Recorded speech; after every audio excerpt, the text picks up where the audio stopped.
24 ore su 24. Le notizie corrono più veloci sul web. News del mercato finanziario? Digita www.industriaefinanza.com, il primo quotidiano economico del Nord Italia. Notizie sul Veneto? www.lacronacadelveneto.com, e per Verona c'è www.lacronacadiverona.com.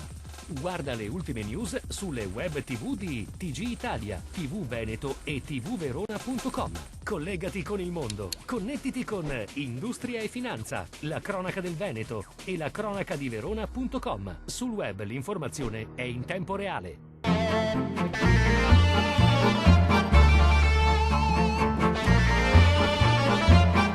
In accordo con il presidente Luca Zaia, l'assessore regionale Daniele Stival ha attivato la protezione civile del Veneto per intervenire in aiuto delle regioni più colpite dall'emergenza maltempo. Le situazioni riscontrate sulla nostra regione, ha sottolineato Stival, ci consentono di poter inviare alcuni dei nostri mezzi e i volontari della protezione civile senza che il territorio veneto resti sguarnito. Avevamo già informato nei giorni scorsi il Dipartimento Nazionale della nostra massima disponibilità a partecipare alle azioni di soccorso nelle zone in difficoltà per la neve ed il gelo. Fino a questo momento sono stati resi disponibili complessivamente una ventina di uomini e 16 mezzi. Le squadre di volontari stanno operando a Fermo, in Abruzzo, nei pressi di Ancona e a Roma. È un Veneto che ha superato lo scorso anno quota 63.400.000 pernottamenti di turisti, oltre il 60% dei quali stranieri, quello che si presenterà da giovedì 16 febbraio prossimo alla successiva domenica 19 all'edizione 2012 della Borsa Internazionale del Turismo in programma alla Fiera di Milano. Siamo una regione da record nell'economia e nella cultura dell'ospitalità, ha sottolineato l'assessore regionale Marino Finozzi, in controtendenza rispetto a molte altre realtà della penisola e in linea con il trend delle maggiori località turistiche straniere. Questo è dovuto all'offerta completa della quale dispone il territorio regionale, ma soprattutto all'impegno degli imprenditori del settore. All'inaugurazione di giovedì verranno presentate le eccellenze gastronomiche regionali, con la partecipazione delle associazioni Federcongressi Eventi, Confesercenti Asso Turismo, Confturismo Federalberghi Veneto, Federturismo Confindustria Veneto. L'angelo del Carnevale di Venezia è sceso dal campanile di San Marco, ricevendo l'abbraccio di oltre 30.000 persone giunte in città per la festa. Con il tradizionale rito si è ufficialmente aperto ieri a Venezia il Carnevale 2012. Il popolo delle maschere e dei curiosi, di veneziani e di turisti, non solo ha sconfitto le temperature polari di queste 2 giornate, ma anche la neve che ha imbiancato per qualche ora Venezia e alla fine è stato addirittura baciato da un timido sole. Fin dalla tarda mattinata in città è stato costante l'afflusso di gente per partecipare alla grande festa che ha avuto proprio a San Marco il punto centrale dove le maschere si raggruppano per la tradizionale sfilata sul palco. Sono state 228 le violazioni per mancata emissione degli scontrini fiscali contestate dalla Guardia di Finanza nel corso di una serie di controlli eseguiti in negozi e attività di Venezia e nella sua provincia. Sul totale delle verifiche, 800, l'incidenza delle irregolarità è stata pari al 28,5%. L'azione di controllo del territorio, effettuata a vasto raggio, ha visto impegnati complessivamente un centinaio di finanzieri.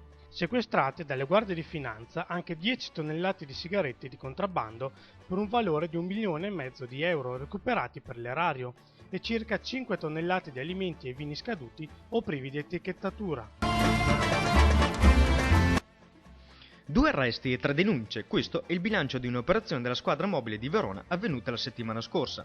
Tutto è scattato giovedì durante un servizio antidroga nella zona del Sacro Cuore, quando gli agenti della polizia scaligera hanno iniziato a pedinare una Fiat Bravo con a bordo 2 cittadini magrebini.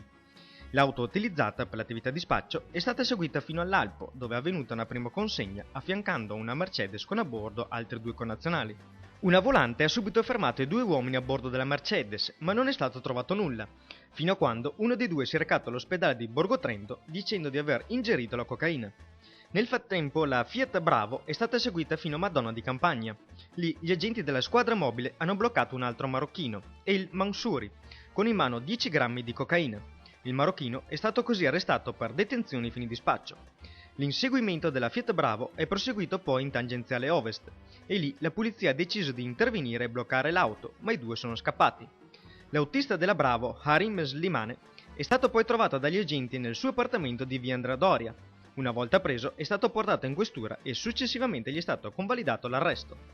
Gli agenti, a seguito dell'operazione, hanno trovato anche una lista di clienti, alcuni bilancini, un portadocumenti e 1.300 euro, frutto dell'attività di spaccio.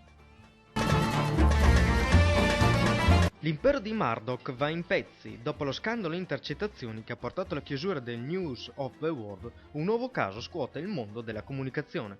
Tutti i particolari su industria e finanza.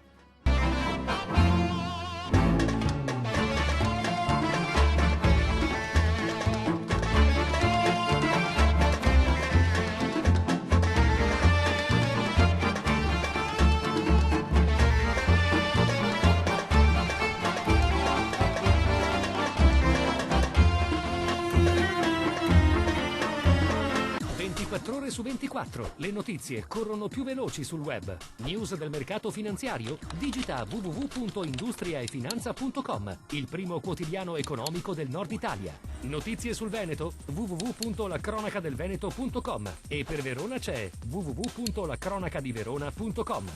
Guarda le ultime news sulle web TV di TG Italia, TV Veneto e tvverona.com. Collegati con il mondo, connettiti con Industria e Finanza, la cronaca del Veneto e la cronacadiverona.com. Sul web l'informazione è in tempo reale.